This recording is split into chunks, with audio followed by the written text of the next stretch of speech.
As you can hear, I'm a little bit hoarse. So I've heard there's a little remedy for this. So I'm gonna fix it up right now. Everybody ready? Now, this is the nasty part. Anybody who can't stand this, close your eyes.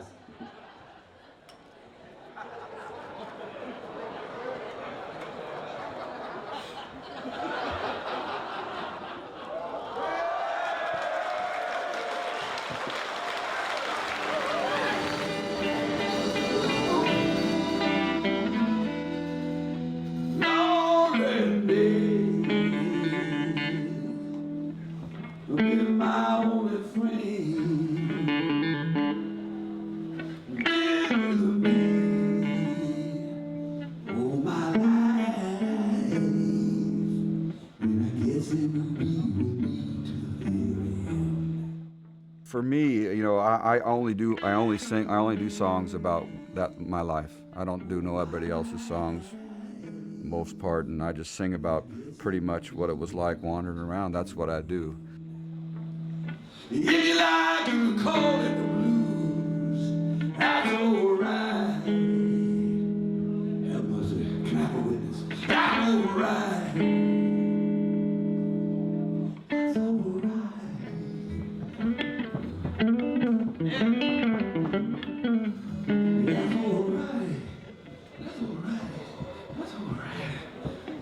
Lord, I go in. After I make it, I think I want to make sure it's true, you know, to some experience I had, because that kind of music is not very popular no more. And so what we're doing is taking that kind of, I want to say a little bit more country blues, and then we're putting it in kind of a punked up fashion, you know, kind of noisy and loud. At the same time, we're singing about old-fashioned things and pointing it at young people. Because like I said earlier, I think that without young people getting involved in the blues, there ain't no future.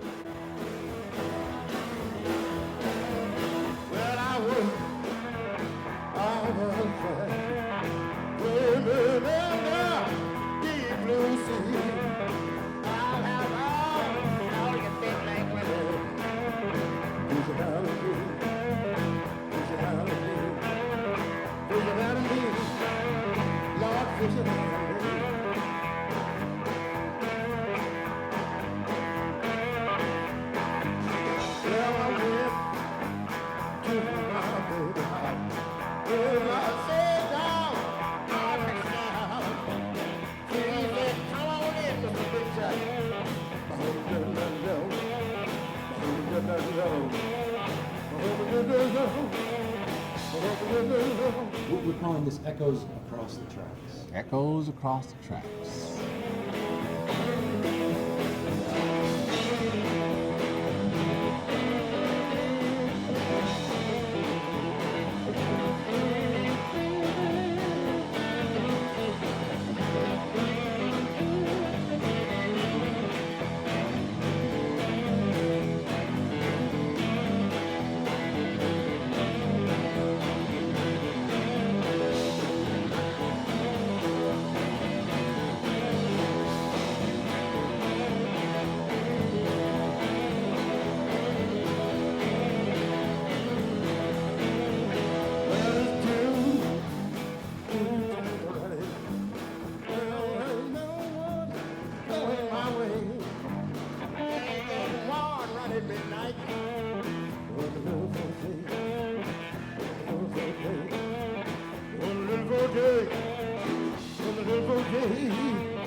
That's the train that took my baby away.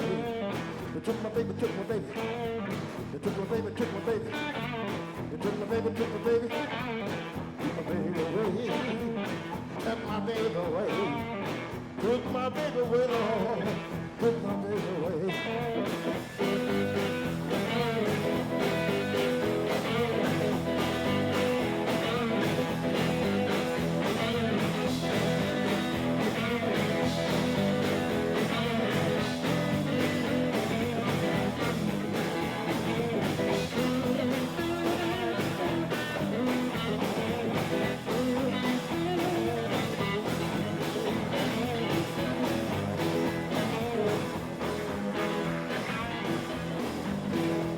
growing up, the train was so meaningful, so significant part of life. Woo! Woo! Woo! Yep, she's on time.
When I used to go down there, it was just to wander around, and I didn't want to go meet nobody. I just kind of wanted to breathe the air they breathe. I know it sounds kind of dramatic, but it's kind of true, you know. I had heard about the Delta musicians and all that, but I just felt I wanted to wander around and just walk around and feel what it felt like a little bit. I never could feel exactly what it felt like. I had a different angle because I was such a bum, you know. Maybe people weren't looking at me like I was a black person, but they were looking at me like I was a bum. And so I just kind of wandered around, and people didn't take much notice. And I just was kind of like soaking up the atmosphere.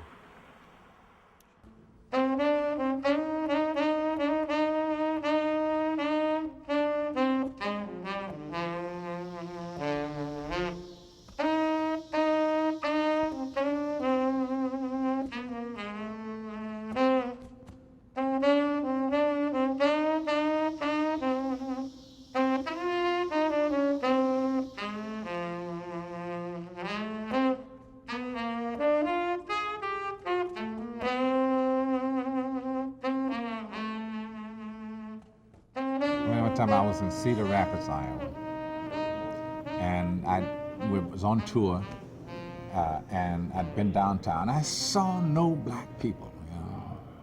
So where are they? Got to be around here somewhere. So I started walking, and I saw railroad tracks. I said, there they are.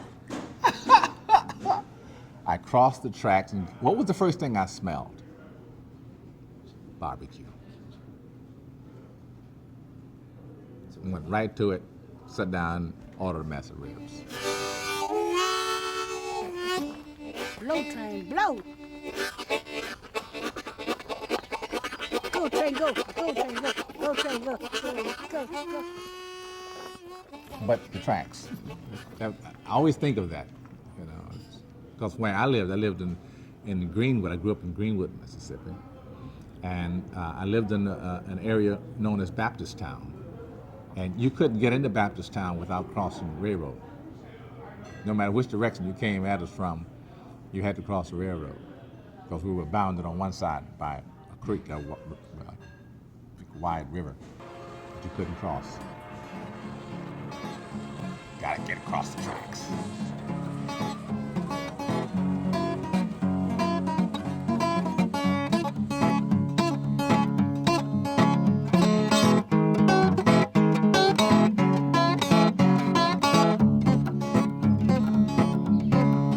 Train I ride, 16 coach long.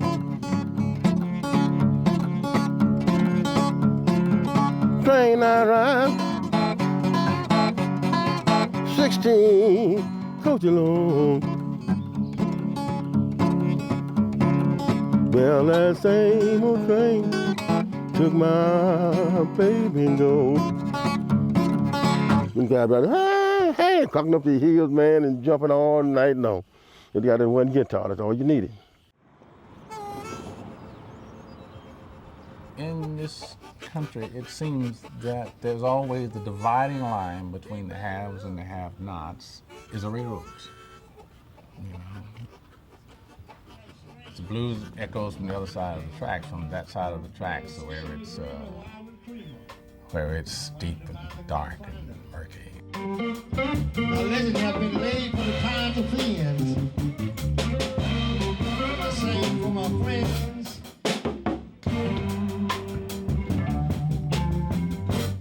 Ain't no sunshine when she's gone. Only darkness every day. It ain't no sunshine when she's gone. She's always gone. Anytime she goes away, I'll break a verse. I know, I know, I know. I know, I know, I know. I know, I know, I know. I know, I know, I know. Oh, all the years young thing alone. There ain't no sunshine when she's gone. It ain't no sunshine when she's gone. Tragic is all I know. Trying to put my best foot forward. But all she said, I'm just a hoe. Hey, oh.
Sunshine when she's gone.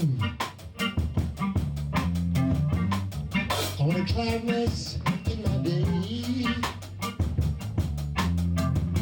There ain't no sunshine when she's gone. She's always gone too long. Anytime she goes away. Anytime she goes away. Anytime she goes away, yeah.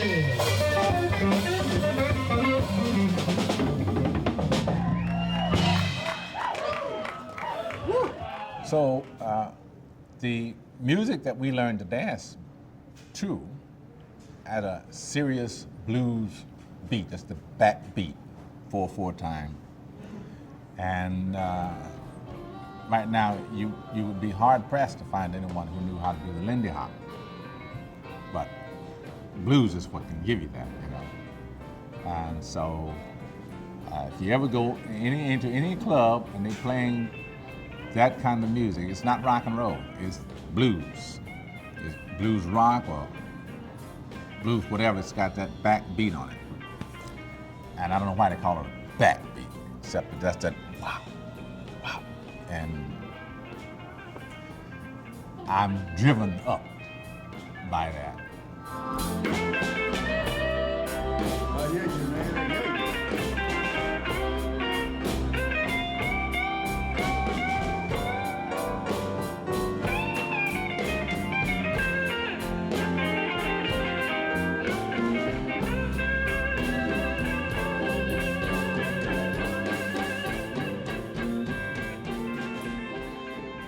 Sam has what you call a Mississippi backbeat.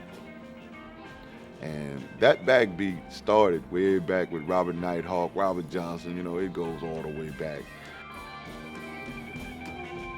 It's a lick that Sam Carr, only Sam Carr has right now. I haven't heard many drummers that could either imitate or get close to that lick. My drumming sound is a strictly blues sound, backbeat. That's what everybody calls it. That's what everybody says, I'm playing a backbeat. And so I play that the best I can. And hopefully everybody like it. I hope they do. A lot of people say they like the way I play drums. The more of them tell me that, the better I like it.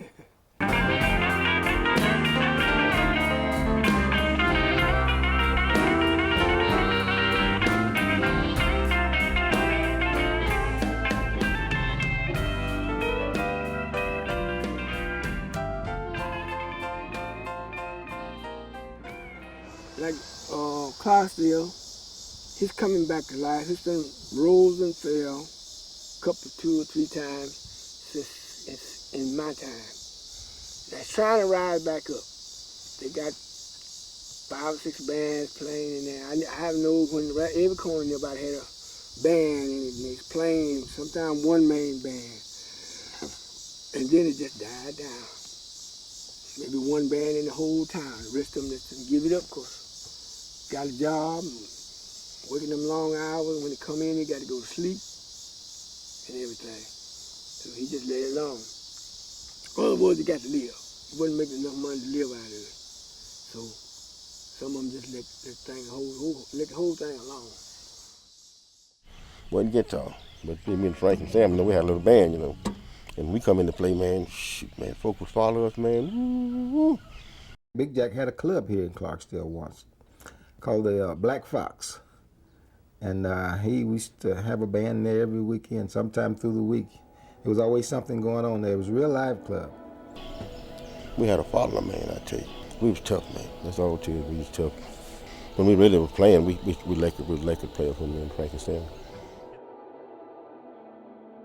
The electric sound, all it did made it louder. And the string would ring longer because it was, you could hear it, but you couldn't hear this, you know, the house full of people talking and dancing and going on. You had to, you know, the guy listen, but you could hear this come from the road, man. Listen, man, Frank and Jack down there, they trying to get it, yeah, muddy, man. Well, you could walk in there, man, mud, man, muddy, man, just a hair play. Man, to be all up on benches, man, don't guys can play, because they didn't hear this kind of stuff that Frank and Sam brought from St. Louis when they came down. Because he had Frank used to blow the harmonica, play the keyboard. He played the bass and the rhythm and all, you know. It was just the 3 of them, him, Sam, and Frank. But when Frank and Sam come to town, they're doing the Jimmy Reed, Howlin' Wolf stuff, the Muddy Water stuff. As a kid growing up, the blues was something I was introduced to, you know. It was all around me, it was all we had, you know what I'm saying? Basically, we found comfort in it, you know. Guys like Big Jack, Frank Frost, Sam Carr, Johnny Billington, these were the teachers around here. When my dad was playing, people, when they quit work, they want to go hear Robert Nighthawk, or want to go hear BB, or some of the rest of the musicians. A lot of them, their name didn't get broad like their name got. And that way, they played a smaller Juke, or a house like that.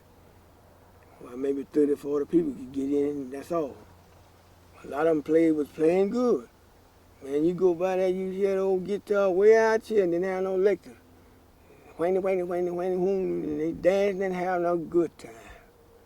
They have more fun than folks have now then, because they would let their hair down.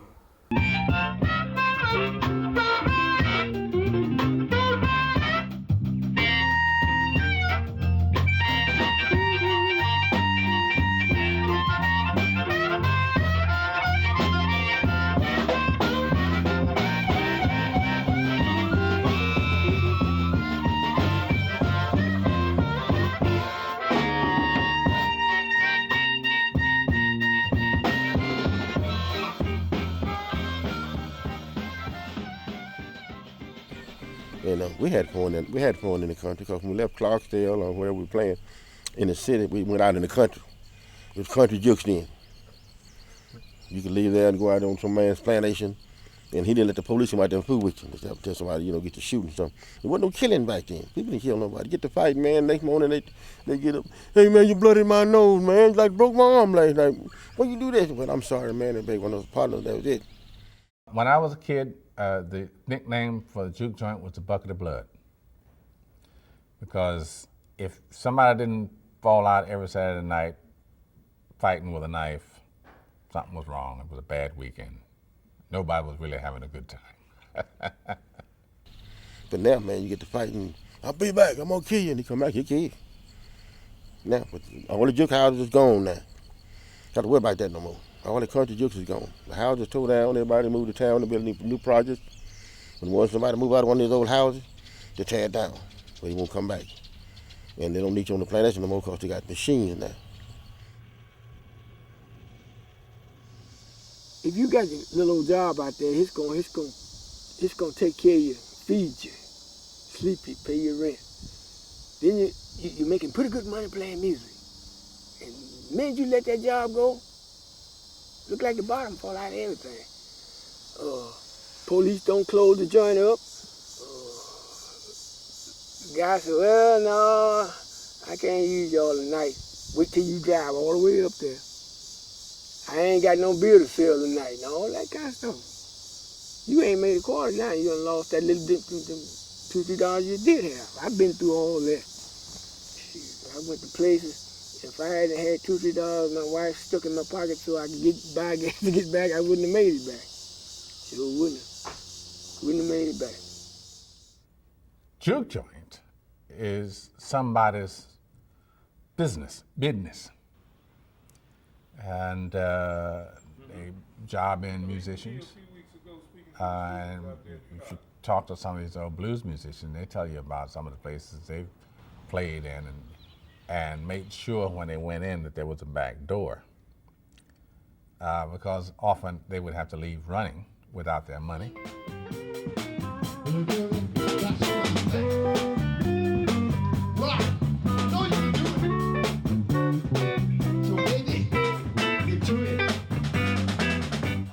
Oh, I had fun. Just go out and play and drink that Joe Louis whiskey and feel bad the next morning. We go out on a Friday. We come home till Monday morning. Play all Friday daytime. Saturday in the daytime, Saturday night, and play Sunday all day until 12 that night. And come home. Been drinking that old bad whiskey, Joe Louis whiskey. Sick as a dog Monday morning, man. Oh, Lord, tell the Lord, I ain't gonna do it no more, Lord. Oh, Jesus, please help me this time. I won't do it no more. Sick. Time Wednesday come, your eyes and woke up again. Hey, man, let's go get a drink, Weekend come, right back on that same routine again. You don't even try that until the crowd done got drunk. Crowd done got drunk. You play anything when they got drunk. Sing it and play it loud. That's all you had to do.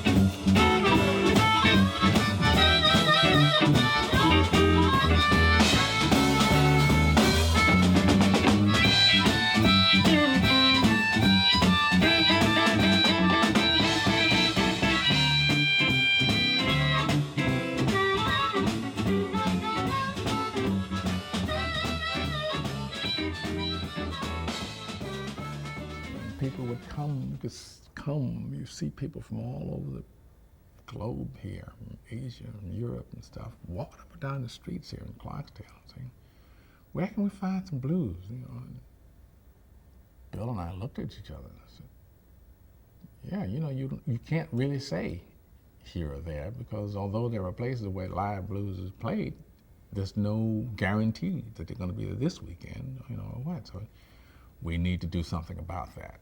So that's what we did. We built Ground Zero. Hold down a little. Are you ready?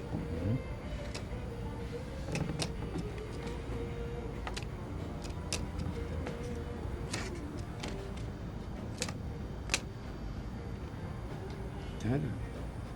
Boom! Knock him down. Knock him out, Leroy. Knock him out. That's supposed to be real, cuz. It's supposed to be, but if it wasn't, what? Y'all got any rooster juice? Yeah. Some kind you think? Yeah, Coco with you. That this is the ground zero, if you will, for what a lot of people around the world really want to come back and touch. And so we keep it at that point, ground zero for this kind of music. Don't get too commercial about it, just let it be here. I was laying down one night when I heard some of them talk about that boy got the boogie in him, honey. One day you know he gonna drop it. I don't care what mama said or what papa said. I'm gonna boogie anyhow. Well, mama told papa, let him on the floor. Shake that thing and make no more. Get down, mama, I can hear that thing. Come back, baby, cause you're out of sight. Shoot that thing. Somebody shoot that thing. Shoot it all night long. Shoot it down to the bone. Ow! I don't think we've quite reached where we need to be, even to catch up with the rest of the country in terms of race relations in Clarksdale. And that's one area where the music, especially the blues, is a great equalizer, and it brings people together that ordinarily would never see each other. People want to come here because it's simple. Learn to keep it simple, and they'll come.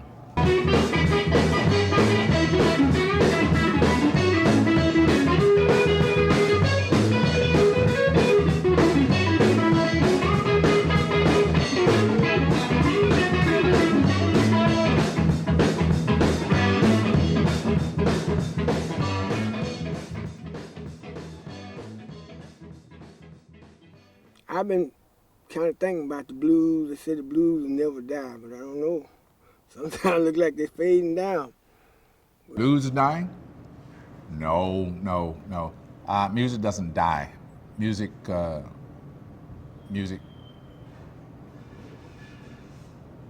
evolves. And it's not like it evolves from this to that. It just morphs.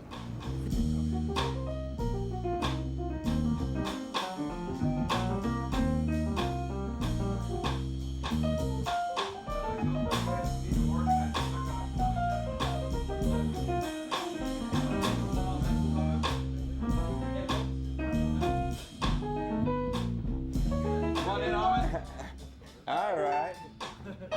Disco lady. This is the Great White Hope.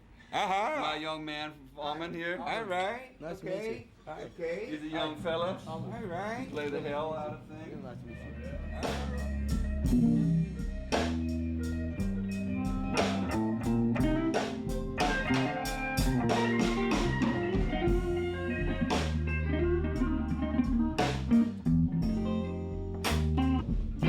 Don't play all this good music. I'm in the wrong room again. Count it. Yeah. One. Whoa, wait. Okay. Okay. One, two, three.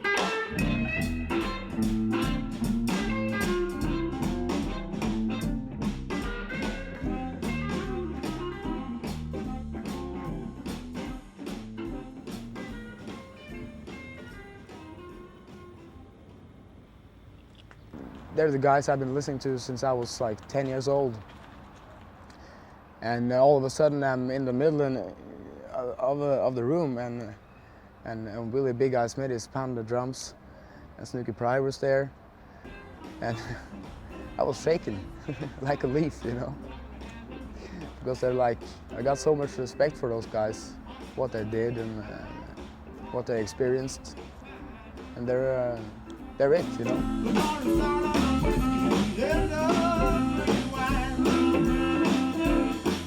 kept calling me over in America and trying to tell me I should bring this recording studio over, probably not really understanding what that meant.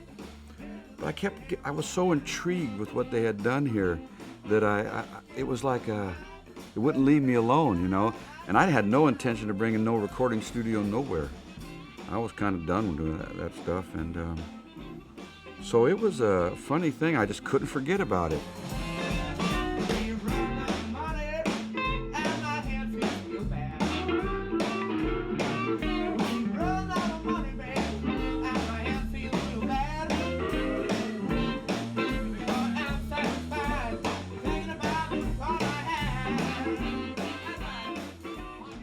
So one day he called me up. He goes, "Want to bring your recording studio?" And I go, "Okay." And so I packed it up, which is, you know, it's not no little studio.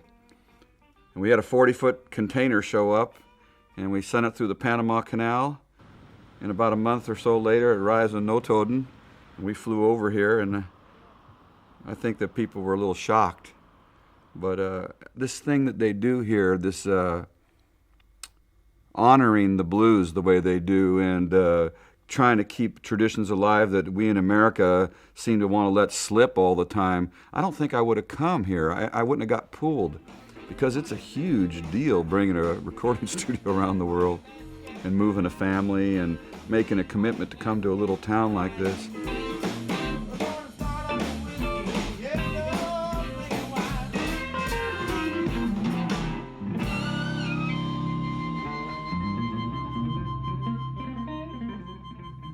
I think the people in Norway, you know, because they've adopted this kind of music, I don't know why, or, you know, I think that my impression is that they got the blues like every other kind of white kid got the blues through the English bands and stuff, and then hearing John Mayall and the Stones and Zeppelin and all these bands, but they embraced it in a different way and didn't let it go.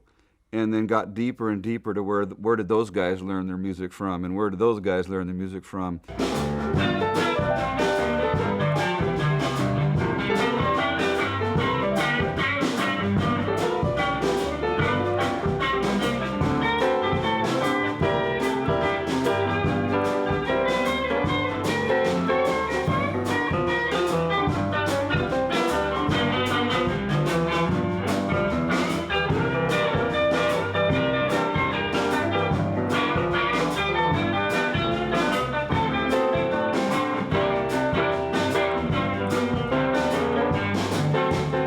They have really taken it to Mississippi.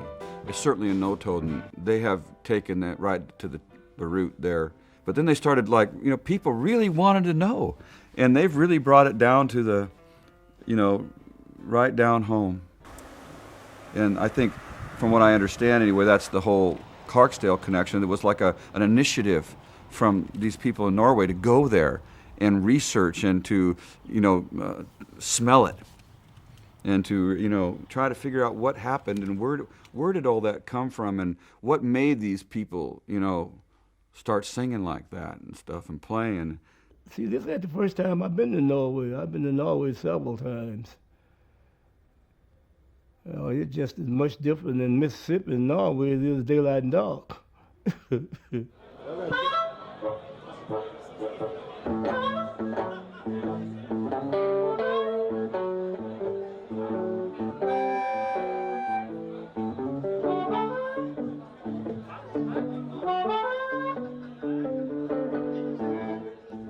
My name is Snooky Pryor, 82. I was born in Lammers, Mississippi, 1921. It looked like the Europeans, look like they think and care more about the blues than it does in the United States. Hey, I declare yeah, they pay so much attention to it until I got my 5th passport in March. Wore 4 passport. This is my 5th one.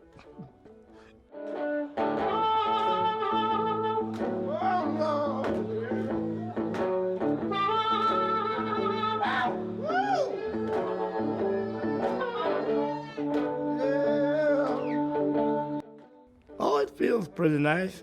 And when they seem to enjoy it, I enjoy playing for them. That's what I'm for, to make the public happy. I'm not out there to please myself, you know what I mean? Self don't put nothing in your pocket.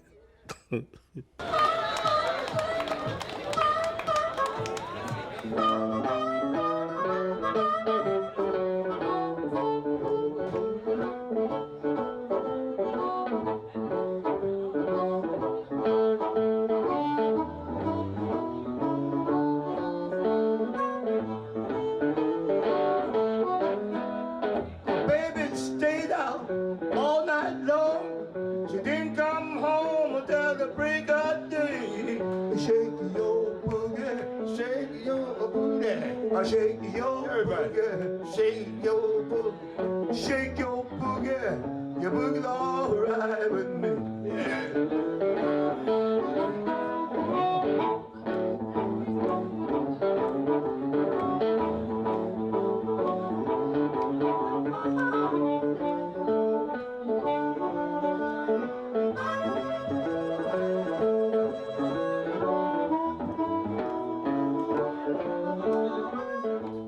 What's the real blues? Well, the real blues conditions, the lack of freedom, captors.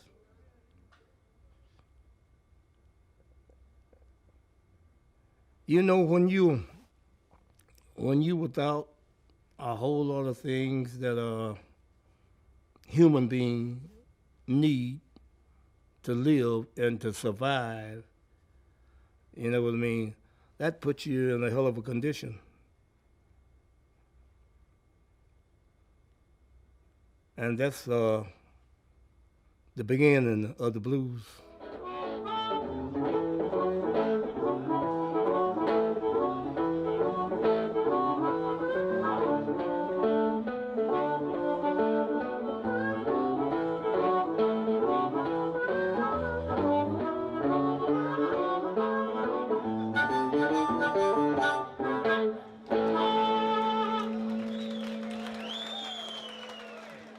Is music spiritual? It is for me. You know, music. If it's not, then it's something else. It's can be just entertainment or, you know, muzak. You know, but if the spirit, your own spirit, for me anyway, is not involved in it, then what is it? I mean, it's like it starts to be just something on the surface. You know, like a jukebox or something. You just put it on and it doesn't have any meaning. So I really think music is spiritual, and I think that is the thing that is so important to me about the old blues, because the whole thing is full of spiritualism. Whether it's singing about the devil or singing about Jesus or whatever, it's just that's the thing about those people, man. Is like they had spirit and soul, and they still do down there. You know, it moves in the way everybody moves. It's just so music without that ain't music for me. It's something else. It's something, but it ain't. You know, when I listen to some boy bands or something like that, I go, oh, that's clever, but it ain't spiritual or it ain't deep.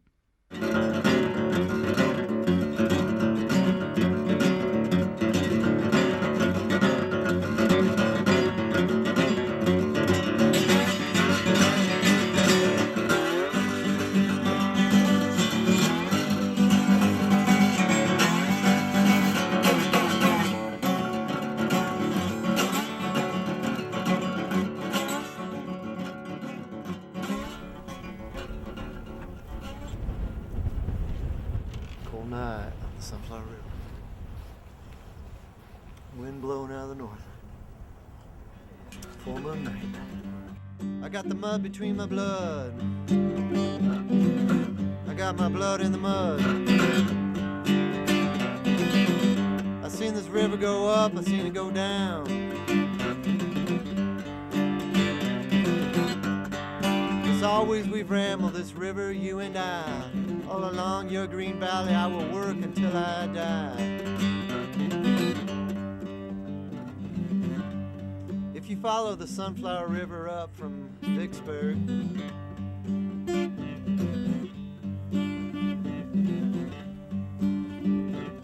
You go through Delta National Forest, Indianola, where B.B. King was born, Sunflower, Dockery Plantation, that's where Charlie Patton lived.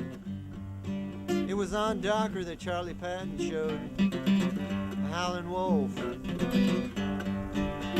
and Pop Roebuck Staples how to play the blues. Keep going north.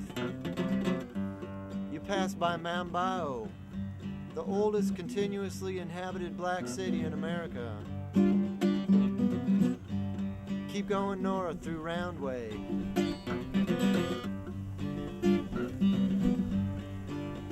New Africa. Then you come into Clarksdale, John Lee Hooker, Muddy Waters, Mississippi Junebug, Big Jack Johnson, Johnny Bellington. I'm the river man, crawling up to your door.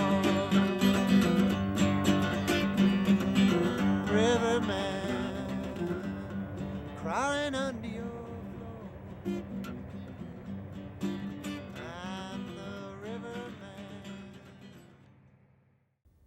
The amazing thing to me in terms of the Mississippi River is that it doesn't originate here. It originates in Minnesota. But I think its biggest impact might have been right here in this delta, because in the periods of flooding that went on until about, 1927, I guess, it just created this enormous alluvial plain. This isn't the delta at all, you know that, right? This is an alluvial plain. The blues is a foundation. It's founded right here in the delta. And I guess the soil, the earth, this part of the earth is like giving up to us. We're all born to it, It's still some of the richest soil in the world.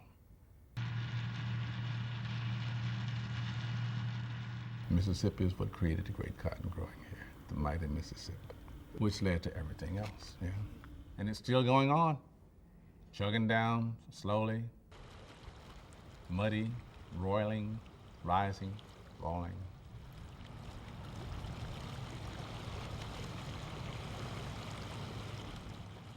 I was born in Memphis as a fluke. Everybody else in my family, as far as I know, were born in this area, down around in the Delta. And my mother was born in Itabena, Mississippi. My grandmother was born, my mother's mother was born in Ethel, Mississippi. Large portions of my paternal side of the family were born around Tallahatchie County. That's where my great-great-great-grandmother was brought to when she was brought here, Tallahatchie County area. And so I was not really born in it, but definitely raised in it. Boy, I remember my very early childhood. I lived in Charleston, Mississippi. That's my ancestral home, which is where I live now. And I remember a really carefree, happy childhood up until 6 when my grandmother died. It's a strange thing, I say to people, well, I never even saw an indoor toilet or indoor plumbing, for that matter, or a telephone until I was 6.5 years old and went to Chicago. But people say, oh, that's terrible. But you don't know terrible until you see it, until you get it compared to what isn't terrible. I mean, poverty is more a spiritual thing, it's not what you don't have, it's it's something else,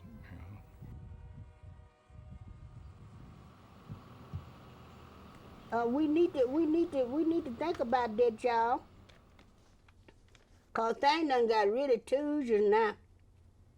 Everything going all kind of ways now. We need to think about that.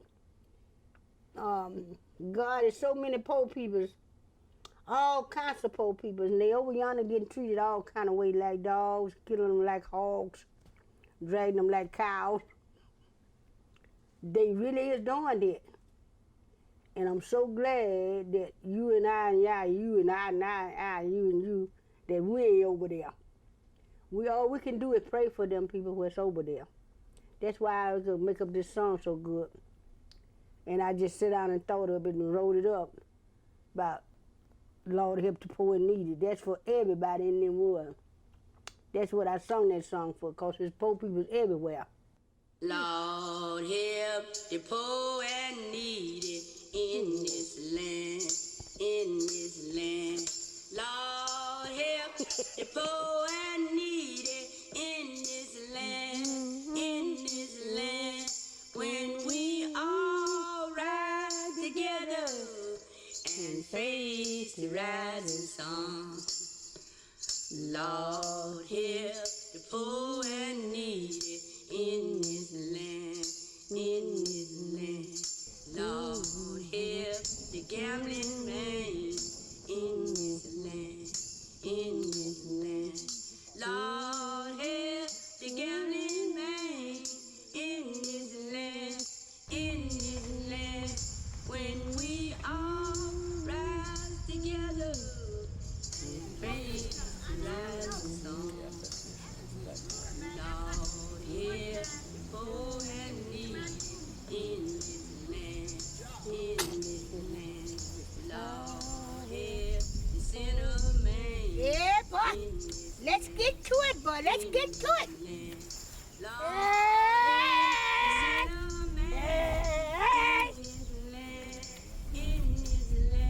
Granddaddy rock.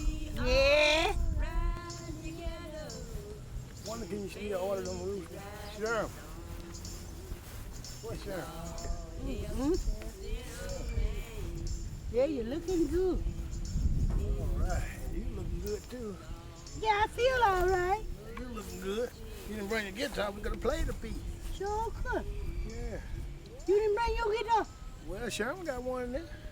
I didn't bring mine. Hi, I'm Blind Mississippi Morris from Clarksdale, Mississippi. How'd you get that name? Well, everybody's seen me play, you know. They didn't think I was blind. They said, man, looking at you up there, you're not blind. I said, yes, I am. You know, they'd be waving and saying stuff, you know.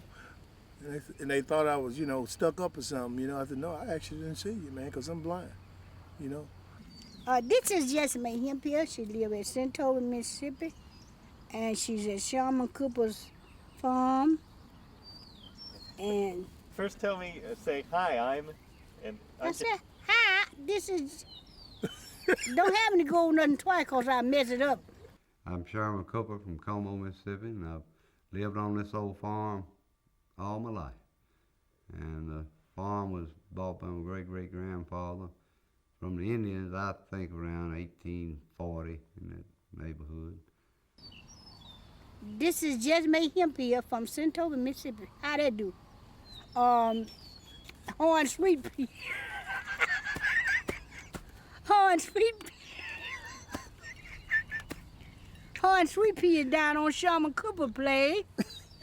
I know Sherman Cooper grandmother, and I know his grandpapa. I know when they had the farm. I know when they was raising cotton and corn and taters and peanuts and everything, pecans and everything. And it was a good place for me. And me and my mama used to come over here. They think I'm shy and quiet, but I ain't shy and quiet a bit. Not now, I ain't. I got more nerve than a brass monkey. I stand up on top of a rich man's head and talk my stuff. I lay down by a post and talk to a poor man. Because I hold that post so he can't bother me. Some people really think you're shy and quiet? Yeah, they think I'm quiet. I mean, it's quiet, but I talk to anybody. I don't care if you blue, brown, black, or pink, or blue, or whatever. I talk to you. I talk to you if you talk to me.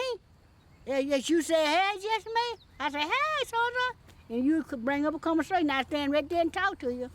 Old or young, white or black, blue or brown. I talk to you, baby, till the sun go down. I'm a talk. I'm like my granddad. I'm a talking soul. Jesse Mae was born here. Jesse Mae wasn't born on this place, but if I'm not mistaken, she was born just about a quarter of a mile over here in this woods. Or if it wasn't there, it was a house close by, and she had kin people that lived on this place, and she'd come here all the time. And one thing my grandfather raised was sweet potatoes, And you probably heard this old blues song talking about Nancy Hall sweet potatoes. And that was one of the sweet potatoes he raised, Nancy Hall. And Jesse Mae tell me her mother would bring over here and they would dig sweet potatoes and how good they were. And Jesse Mae frequently came here as a little girl and still comes here.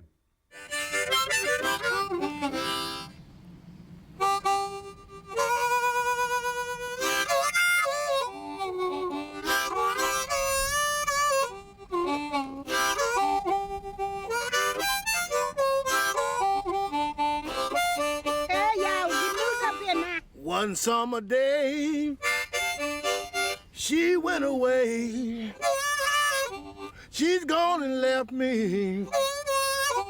She's gonna stay.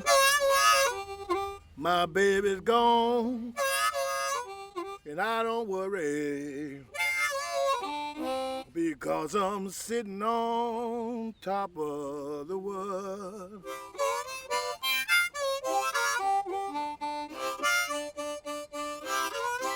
Work all the summer, and I work all the fall. Had to take my Christmas in my overhaul. I'ma leave this town. Work done got too hard, and I'm sitting on top of the world.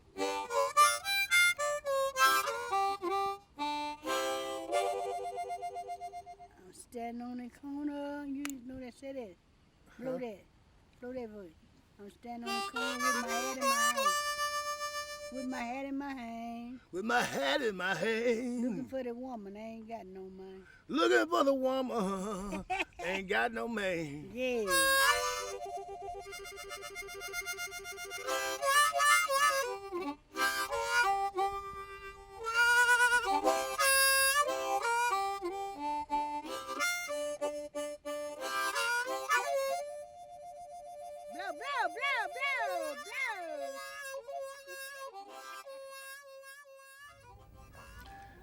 Far as you could see, say 50 years ago, cotton fields and no tractors, just men, women, children, and mules. That was it. And they got up, you'd get up at 4:30 in the morning, drink some hot grease, some biscuits and some blackstrap molasses, and go to the field. And you leave the field when you can no longer see what you were either chopping or picking. Long and hard. Hard life. Pure physical labor. I mean, it's I think in terms of labor itself is probably no harder than work they did to clear the forests, because this used to be forest primeval back in when this part of the country was first settled. It was impenetrable forest, and it was all cut down. And again, we're talking hand saws and axes, double-bladed axes. So serious labor in this area. And hear the whole field singing. You know, everybody out in the field singing, you know, I mean, it was something natural. I mean, I grew up seeing it and hearing it all my life, you know. They would like be singing to the sky, singing to the plants or what have you know, just singing until the boss would come around. And they said, "Here come the boss," you know. Everybody would get quiet and get really busy, you know. The boss man, you know. And they call him, you know, they didn't call him back then. They didn't call him Mr. So-and-so, they call him Captain, you know. Yeah, it's a captain, you know. Glad I ain't calling him Captain. Well, that was all they knew, you know. That's what they told him to call him. And, you know, we hadn't been too long learning to speak the language anyway. You know, I probably was Gooma, you know what I'm saying? But we ain't gonna go there. Like boss said, he didn't want to hear nothing. He didn't want to see nothing but work. So they didn't want to hear nothing but them hoe blades hitting the ground. If you was chopping cotton, he said, they didn't want to hear nothing but the hoe blades hitting the ground. You was picking cotton, he said, he didn't want to hear nothing but the sack bumping the ground or the stalks rattling, you know, picking that cotton. So whenever he leave, somebody would give the old signal, he gone, and they start singing again, you know. And say, oh Lord, and before you know it, everybody's involved. Oh Lord, and then somebody come up with another word. Won't you say for me, you know? And they just chant that and add as they get along. I'm going home one day. Yeah. And then sometimes somebody say, I'm gonna be all right someday. In the woods, and someday it did come all right.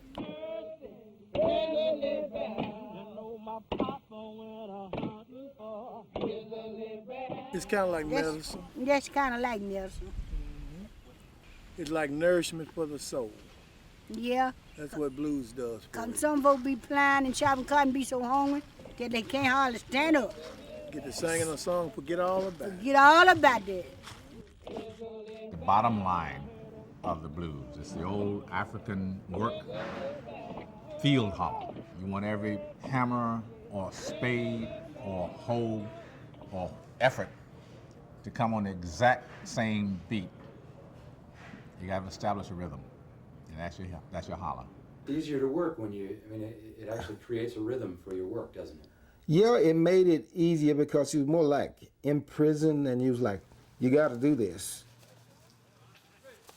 So it's like being under bondage, you know. So you got the blues on you, so you got to do something to relieve it. In those fields at that time, to keep going, you always need something that just blanks everything else out. That you've got to continue in a rhythm, pulling this cotton sack, or carrying this sack of beans or flour or coffee or whatever.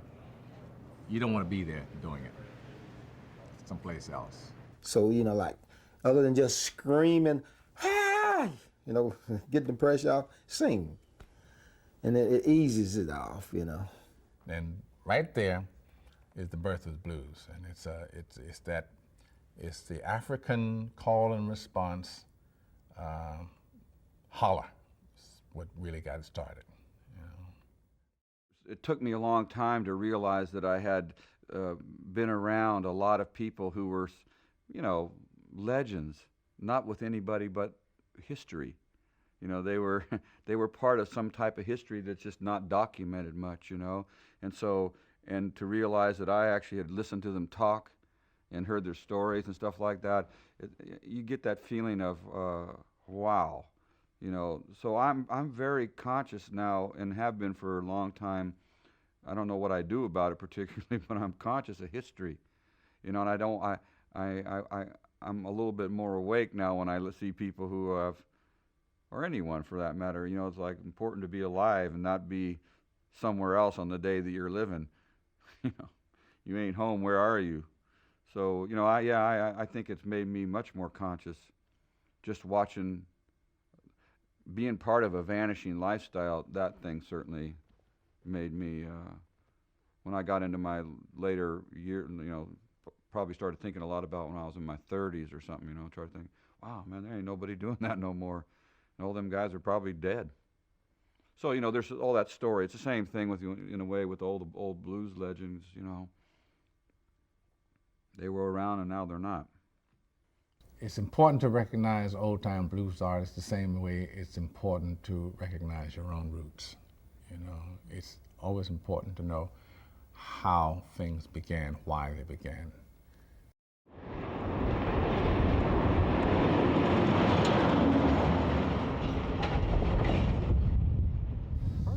Got Jerry and Mike here. Picnic. Yep, Oath of Turners. Labor Day weekend. Where's the mirror at? So I know what it's like, right? Come on, yeah, let me get you on there one time. How's it going? Watch that car, you're going to get run over, cameraman.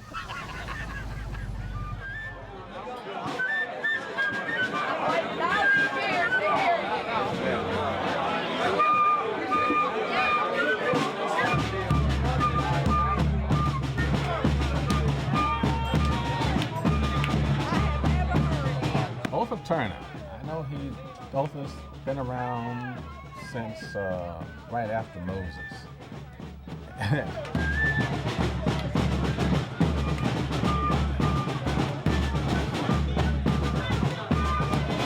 The fife and drum music from Mississippi is, it's just a miracle that it still exists. You know, like a lot of the blues here in Mississippi, still to this day, it's just a miracle that in 2001, you know, this music is still there.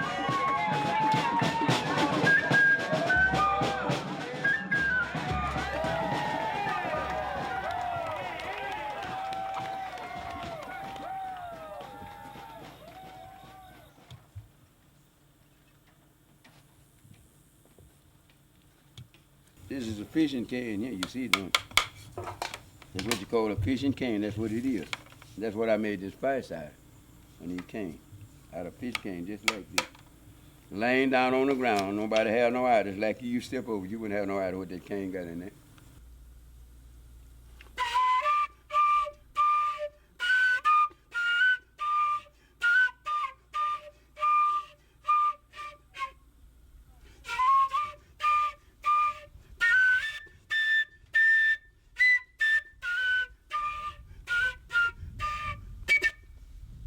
Well, the fighting drum, I admire the old man a whole lot. Cause he's an older man. He's supposed to be an older man than I am.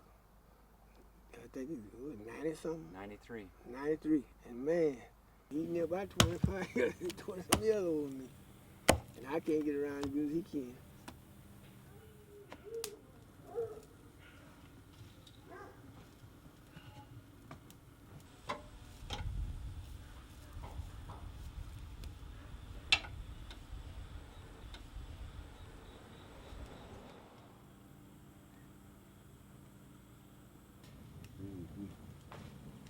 Nah, she gonna get ready now. And that paper get too burnt here to dry that other down there. What we put in there? It was an old man and his name was Will Edwards. He gave a picnic out just about 9 years old. And when the drums come, that fella played music for him. I said, Mama, she said, huh? I said, I hear that man playing them things up there. And she said, you ain't going up there. I said, Lord, Mama, I want to go out begging. So she said, well, I tell you what, I'm going to let you go up there, but be sure to bring me some sunshine back. Don't let sundown catch you. I said, yeah, man, I'll leave that running.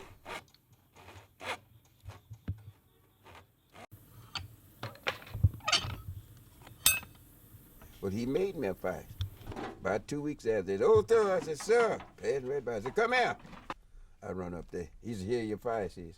I looked at it. I said, thank you. I said, what are you? He said, nothing. Ooh, shit. Ooh. I'm gonna catch me some freight train.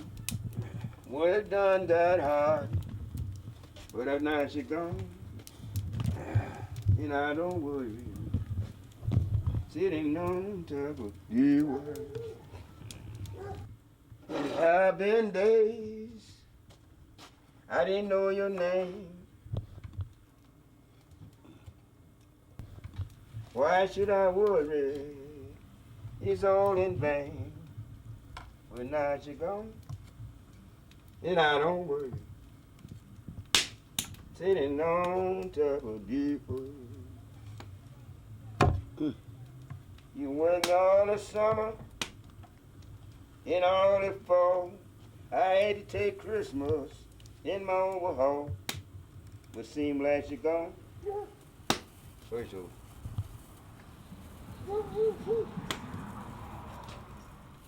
You got to blow it from your breath.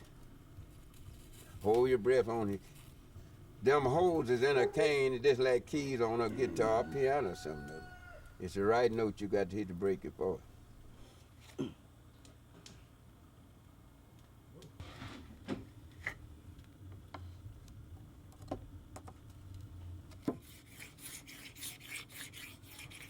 Then what you do is how you do.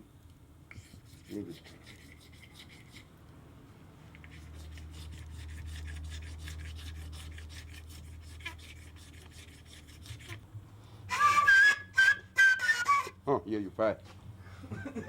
Yes, sir. Thank you. I see you, Yeah. Well, I hope when I get Mr. Turner's age that I got enough wind to play my guitar, much less to blow a cane.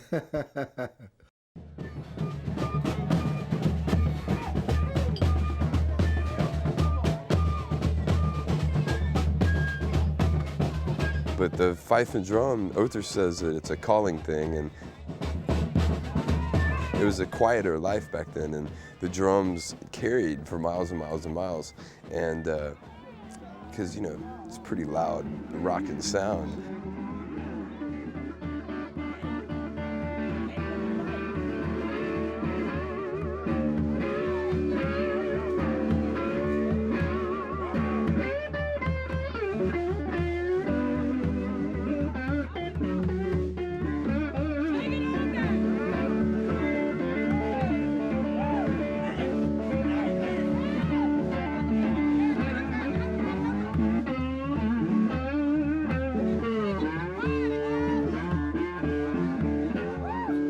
There's still all these great old-time musicians around, and you know, just go right to the source. You can't beat it.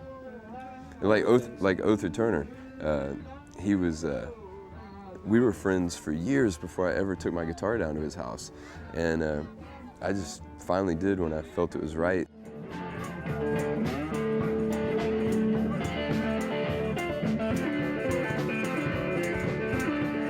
Playing music at Other's house is a great thing.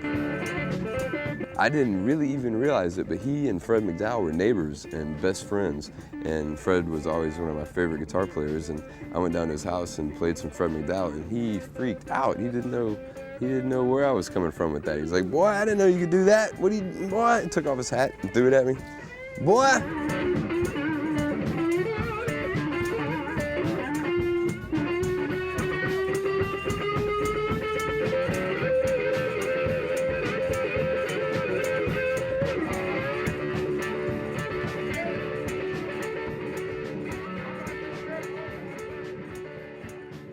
My earliest memory of the blues is really kind of muddy and murky and fuzzy. And I think also what I've done, I've taken a lot of imagery that I've gotten over the years and blended it all together so that my memory isn't my memory at all, but an amalgamation of imagery.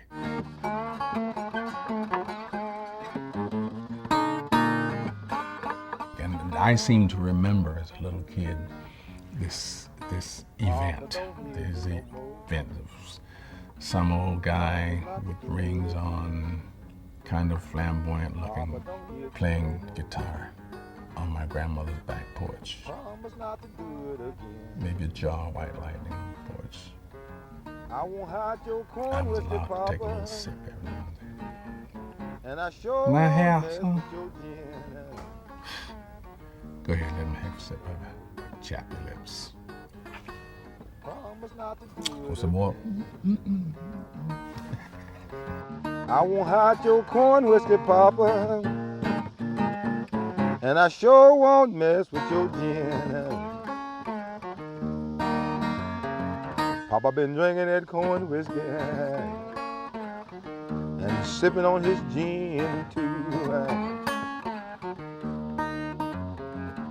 Papa been drinking that corn whiskey and sipping on his gin too. Every time Papa started doing that stuff, old man sure enough acts a fool.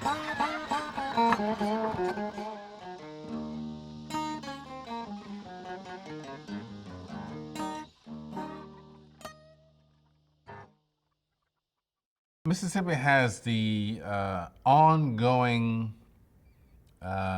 bragging rights for being the birthplace of the blues. No other place has claimed it, so we do. Yeah, and right here where we're sitting, in this area, Clarksdale, is ground zero, so to speak. Yeah. And Robert Johnson was supposed to have gone to the crossroads about a mile and a half from here and sold his soul to the devil in order to learn how to really play the guitar, blues guitar, and he did. And we remember him today. He's mythical now.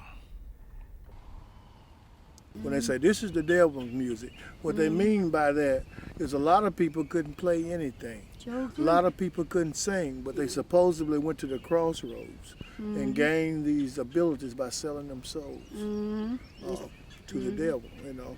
And that's why a lot of the churches was rebelling against people coming up in there that played that certain style, of music, because they figured, you don't have that ability, because a lot of times, small communities, say like this place here, they know what you could do. They know how well you could play. They know how well you could sing. You see? My father was a Baptist minister. And then when I was growing up, until I got 16 years old, and practicing, trying to play my harp, I couldn't play it in our house. See, my daddy was a Baptist preacher, and my mother was a religious lady. They always tell me, say, hey, remember Sabbath day and keep it holy again. If he'd heard me play the harmonica at our home, you wouldn't be interviewing me now. Because I'm telling you, he'd beat the skin off your ass. He said that was devil music. That's what my father said. I don't fish on Sundays. I don't play no blues on Sundays. No. If I do anything, I might hit a few church hymns on Sundays. I don't play no blues. No. Ever since that day, y'all, I just can't help myself. Every 13 days, she run to the Hoodoo man. Yay! Every 13 days, she run to the Hoodoo man. Yay! I swear to my soul, y'all, thing just ain't the same. Well, she got a mojo hanging. Yes, she did. Yes, she did. Every time she leave, man, I swear I got to stay right there. See, she hoodooed you and made you come back. Yeah. Every time she leave, man, I swear I got to stay right there. Yeah. Yeah, she got me fixed, boy. I just can't go nowhere. Yeah. Yeah. Yeah, them hoodoo. Every 13 days, she run to the Hoodoo man. Yeah, I'm gonna shoot that hoodoo man. Every 13 days, she run to the Hoodoo man. Lord, I swear to my soul, y'all, things just ain't the same. So I don't see no difference. You don't follow man, you follow God. Sure and do. you can't go wrong. You can't go wrong. I'm gonna tell you something. I ain't gonna say all preachers. All preachers. But I'm gonna tell you some something. of them. Some of them is just as bad as a blues singer. Some of them is the worst hypocrites because they even worse than a blues player because they end up serving God in line. That's right. And still living just like the hypocrite, just like me in the church. Amen. Gospel in the right hand and blues in the left hand. So they go hand in hand. Sometimes you sing a special song, gospel song, you be feeling just as bad as you do when you're singing the blues. Yeah. Somebody be done mistreated you, or either your woman done quit you, or your man done quit and y'all done busted up, or your husband gone, or you out of money and you broke and busted. You gonna sing that church song and you have just as much spirit with that good church song, won't you? Yeah, a good church song would be like Swing Low, Sweet Cherry. Yeah. That would be like a blues, because they're singing about somebody going to the ground, getting ready to go home. You know what, I'm going to tell you something people don't know. The blues is a religion. You can sing the blues and sing the blues right, play right, and tears are going to come out your eyes. Cold, you start getting cold, your hair stand up on your arm, start getting chill bumps, you feel this thing in you. That's a religion. You've been taught by God when that hits you. Don't nothing touch you like that but God, and that's what happens. And I can do it. I can make it come through out of me, from God to me, from out of me to you. I can make you feel it. I can make it because I believe in the Lord, and I praise His name all the time. And I ain't scared to tell nobody I do. And I ain't ashamed to tell nobody I do. I go to church. I'm a church man.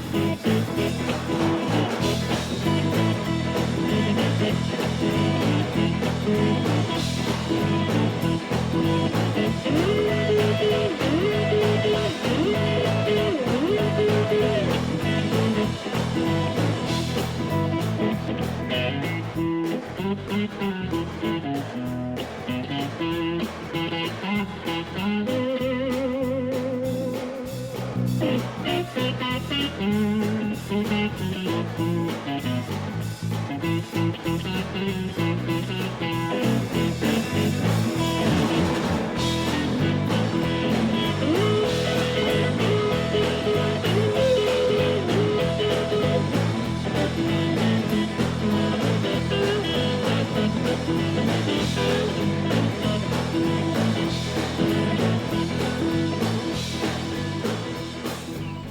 Because if you leave me, I can't play at all, man. You is the man. You give me this talent and told me to use it well. And that's what I'm doing. If you leave me, then I can't play at all. I got to have you up there with me to guide me. And you know, you got to help me. You got to guide me. I said, this is where I make my living. That's where I make my money. That's where I work. That's what I don't praise this stuff. This is what I do. You can praise that camera, but you don't. That's how you make your living. You know what I'm saying? And I don't praise this. This make my living. And God knows that, what I do. And he just go out there and do what you got to do. He said, that's what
Lord know I'm not doing it. This is no idol. I don't praise no guitar. I don't praise no one somebody. That's him. That's who I praise. I play my music and I play it well. And when I go on the stage, he's with me. He's in my hands when I go up there. He guides my fingers to certain things. I start crying on myself up there because he put my hand on some things that I don't even put my hand on. He does it.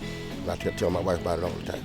I come back, something wrong with my finger. My finger out there, my finger started doing things that I wasn't doing myself. Because before I go on the stage, I pray before I go out there. You see me walking around out there by myself? That's what I'm doing.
That's something he gives you. That's the spirit that he puts in you for you to know what you're doing up here. Some people get guitar just sit here and play, and you get sick of it.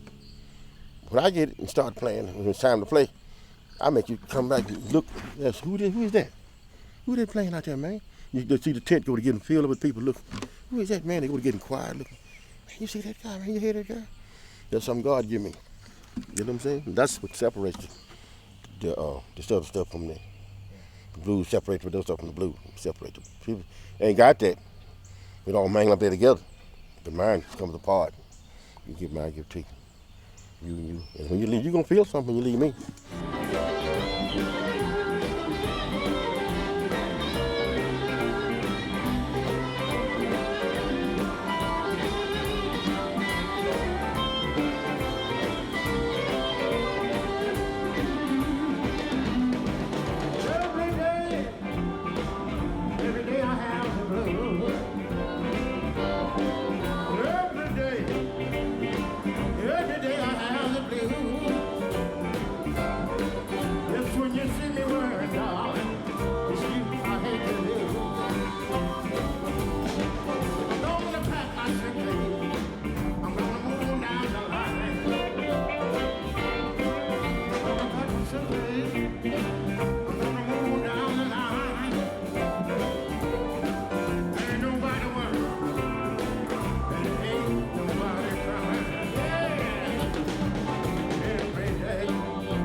Was it good to see Sam and Jack playing together? Oh yeah.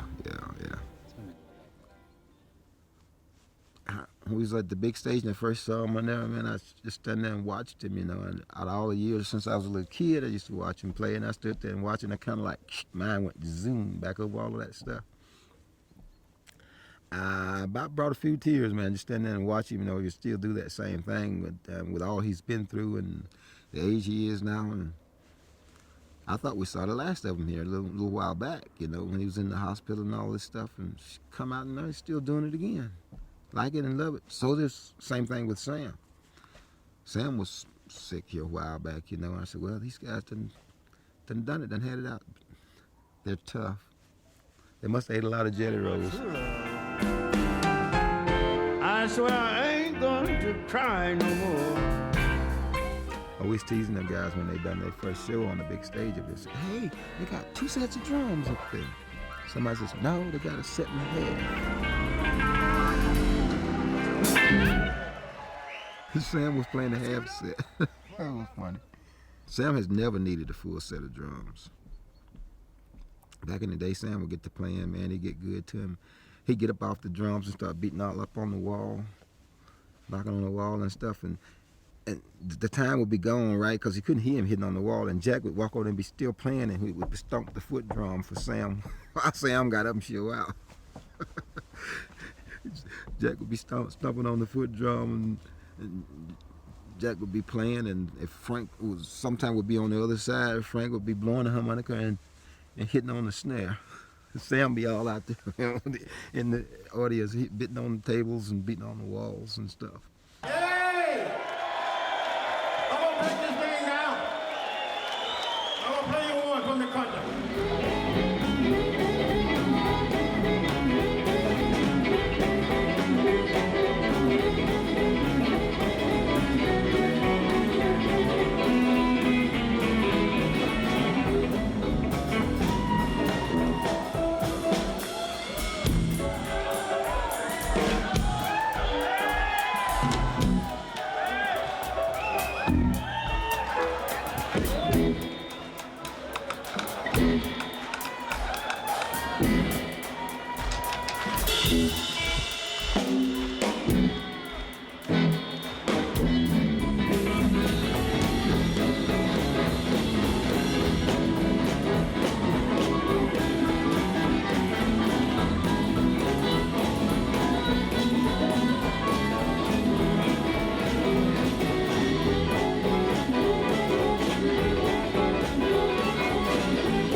Some years ago, when we built up the festival here, and we find out we want a sister city in America.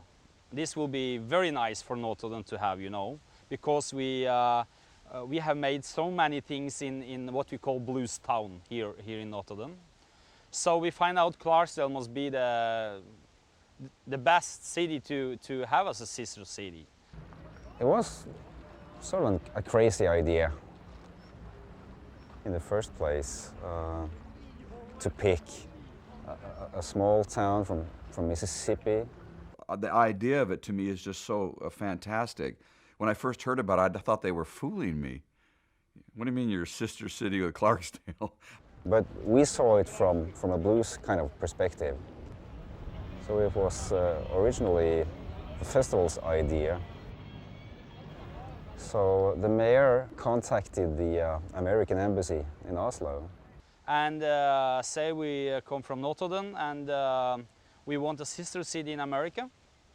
And they ask us about, we had think about some town, cities in America. And we say, yeah, we want Clarksdale.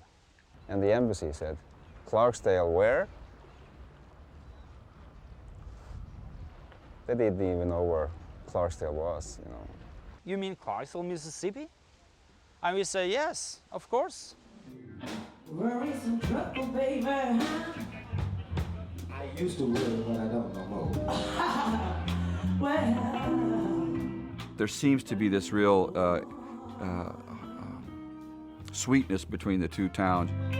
I say, worries and trouble, baby. And it appears that some people in Clarksdale are really appreciating that the people in Notoden have not only taken them on as a sister city, but do these exchanges and stuff and bring people over from Notoden. Here we've been sitting in the big mountains in Norway and having festivals about blues and reading about blues, playing blues, and then suddenly you go down where it all started, and it's like a pilgrimage. They is taking them towards to educate themselves that don't even know about what happened. That's what they're taking it towards for. Just like you interviewing me now. To come there is like when you drive out of Memphis and go down 61, it's like driving into a history lesson of music, actually. So I had so many great times down there just to listen to music and meet friends and experience the Southern hospitality, not the least. That's really the center of, or the birth of the blues, you know. So many great black artists who were born and raised and played around Clarksdale. Every time I've gone down there, it's I've been like traveling for 24 hours by plane and car, and to get to drive up in front of Penny's porch and sit down with a cold bud and listening to all the different and strange sounds from the Mississippi night. That's just incredible. I just want to go there and see, because I think that's very important. And I think also I will take some pictures. Yeah. Would you like to go to Jesse Mae's house? Well, yeah, but I think you can take me up there. Yeah, I would love to do that.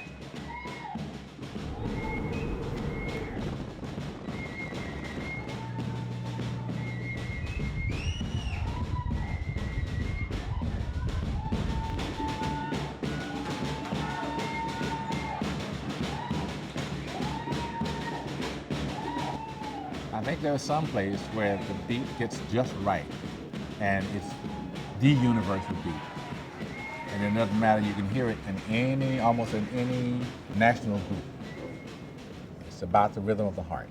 Hello, everybody. I'm from Norway.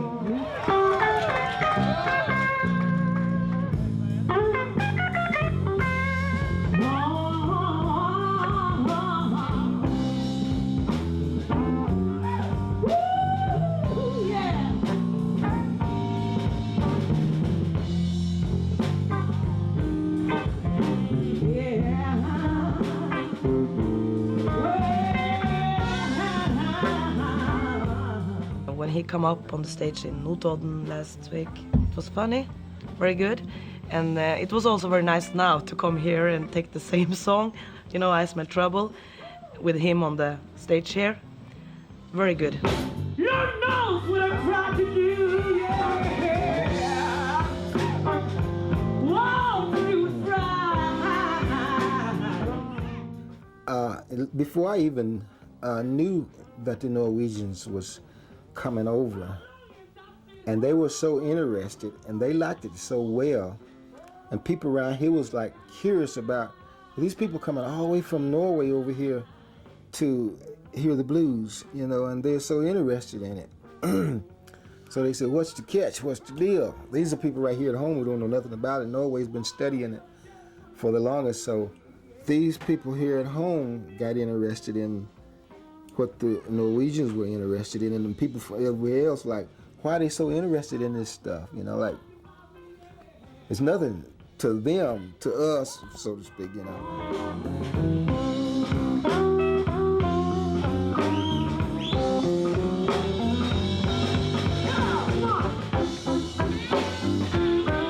You know, we got to go somewhere else to do it, and then bring it back to them. But they're starting to do it right here at home now, and they're starting to pay more attention to what's going on and what we're doing. Yeah, it's bringing us together. Thank you very much. Well, I've been thinking a long time to write a song when I will go down here. But I have to write it down here because I have to feel and smell and hear a little bit first. But I thought about this sister town, you know. So when I come here the first morning, I start to tell it, you know. The sun was rising and I could hear the birds very high, and this beautiful cat, Georgia, and this beautiful porch. Yeah.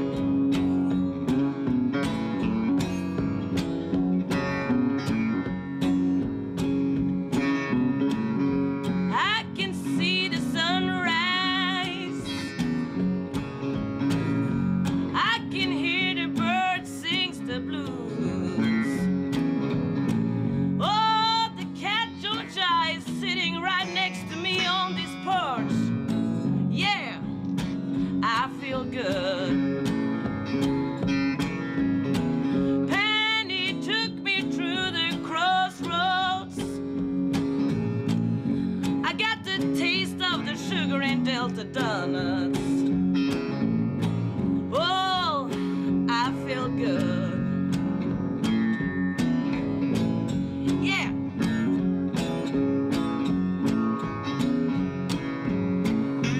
I'm in Clarksdale, Mississippi. I'm from your sister town. I'm from Clarksdale, Mississippi. Sorry, I said wrong. I'm not. I guess early on, we got a chance to go by Jesse Mae's house. Yeah, I talked to her last night. She was asking us to come to dinner. So we will go there. Very special woman, I think. What was it like meeting her and sitting there with her the first time? I was a little scared because, you know, suddenly you just stand there, see someone you really heard, and you really, yeah, but it was very easy because I think she was very nice. And she says, you sit in my rocking chair. And Play drums? Yeah. You was 19 years old. Yeah.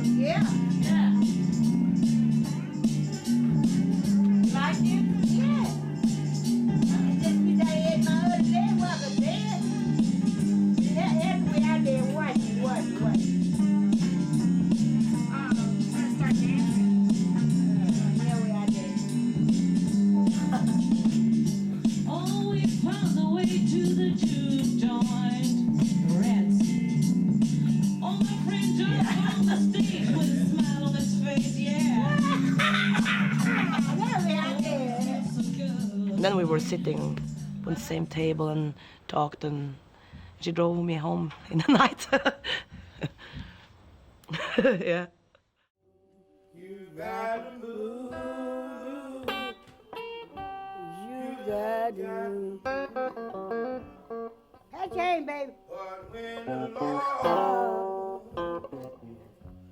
Lord get ready, you got to move. You got to move. You may be high. You may be high. You may be low. You may be rich and you may be poor. When the Lord gets ready, got to move. So you used to play with Jesse? Jesse Mae and me used to play together there in Memphis.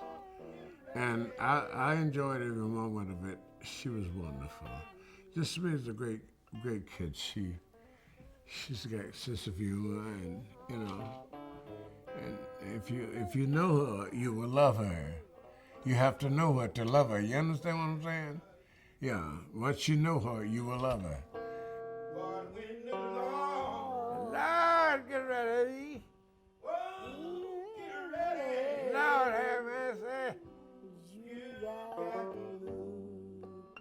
Oh, Jesse Mae has had a hard time making money playing the blues around here. But as she went overseas and played, Jesse Mae made a lot of money at certain times, and she'd come back to Mississippi, and she'd be lucky if she could play for $5. It's sad. People down here just didn't appreciate the blues. Just very few people. And now, since she's gotten older and not able to play, now people are really starting to appreciate the blues, and she could do so well. And that's usually the way it works. When they get old, or when they die, is when they become a real star in the world of music. Oh, that's a real special song there by Calvary when they nailed God Jesus to the cross. You think it's the blues? The blood run down. No, it ain't no blues. It ain't no blues. That's a special song all over the world. No blues. Don't name it no blues. What's the difference between the two? It's a heap of different. When you sing special songs, you sing them with a spirit from the Lord. And when you sing in blues, you sing the spirit from the devil. Because you either hungry, broke, or something. Something the matter with you when you sing. But when you sing a church song, see, you already feel good. And the spirit of the Lord be on you, be singing church song. It don't make you be worried about nothing. But when you playing the blues, you sitting there singing and playing the blues, but you still worried about some money, whiskey, a woman, or something, nothing. You worried about you hungry or something. Now that's natural. That's the natural thing. You got to be, it's two sides to any record. So it's two sides to that. The blues ain't about like the special. The special save your soul, and the blues can send your soul to hell. Because BB said he ain't gonna never stop playing the blues. I said, Lord, why he gonna make that kind of mark? I ain't gonna never stop playing the blues. Ooh, my gracious. Well, he done signed his soul to the devil when you do that. You be done sold your soul to the devil when you say you ain't gonna never stop singing blues. That's what the devil wants. He don't want he don't want you to he don't want you to stop. But when you say you gonna sing specials and you follow God on the specials and follow him, then your soul will be saved and you'll go to heaven. That's all to it, hell or heaven. You ain't got but two places to go, you know. So Lord, I wanna go to heaven when I die. So the music is a choice. Yeah, it's a choice in the music, and it's a choice in heaven and hell. It's a choice that you want. Whichever one you want a choice to go to heaven or hell. You can choose any one of them. God give you a choice. So I done made my choice. I want to go to heaven. So other people that want to go to hell, go on to hell. Born down there.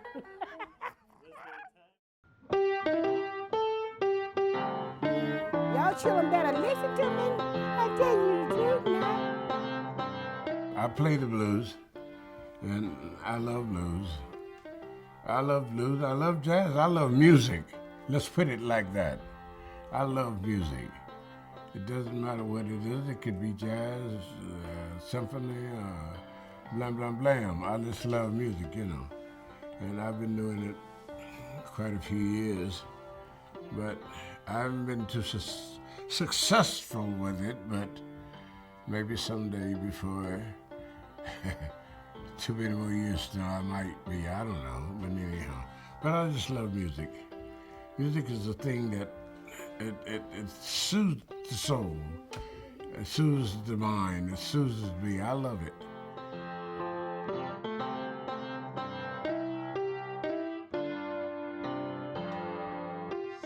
And me, I can pull this off and go in any juke I want.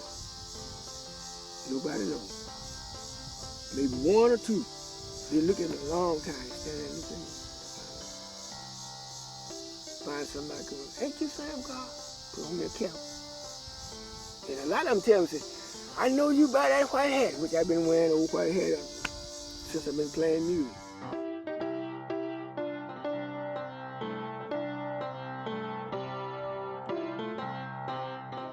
The blues, they're just like a pop-off valve to a hot water heater.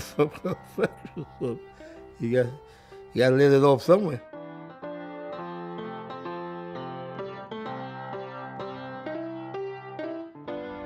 Not with Muddy Waters, we was everywhere. Man, I don't believe it. They had us going places I can't call the name of them. When I was younger, I could think a whole lot of stuff, you know, but now, just doing the best I can.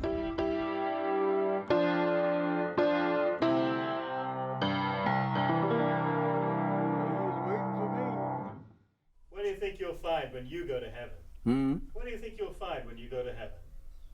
When I go to heaven, I don't know. When I leave, I don't know where I'm going. When the good Lord points that button, I'm just a dead man. You too. You don't know which way you're going. You don't know where you're going, up or down or over yonder. And say when you get that asteroid, I don't know that. I'm hoping I meet it, but you don't know.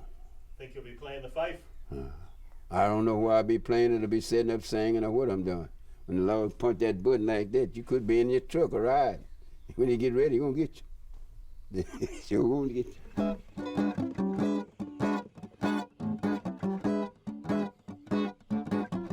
I don't care about the devil getting in my way. I ain't gonna play the blues on my guitar. Another day, I'm coming in, work for my Lord. When I lay these blues down, all y'all out there, better stop and think. Good Lord can take you out of here just one way. Therefore, Satan, have to get in your way. Don't you give in the time of day. Oh, you better stop and think. The Lord can take you out of here just one day. I'm coming in, work for my Lord. When I lay these blues down, did I say? Michael Jackson, I know you can do the camel walk, boy. But the good Lord did that little dance long before you get in the wall. So I'm coming in. Come on, Michael Jackson. And work for the Lord. Come on, B.B. King. Come on, Coco Taylor. Little Milton, Big Jack Johnson, Super Chicken. Come on, y'all. And let's work for the Lord.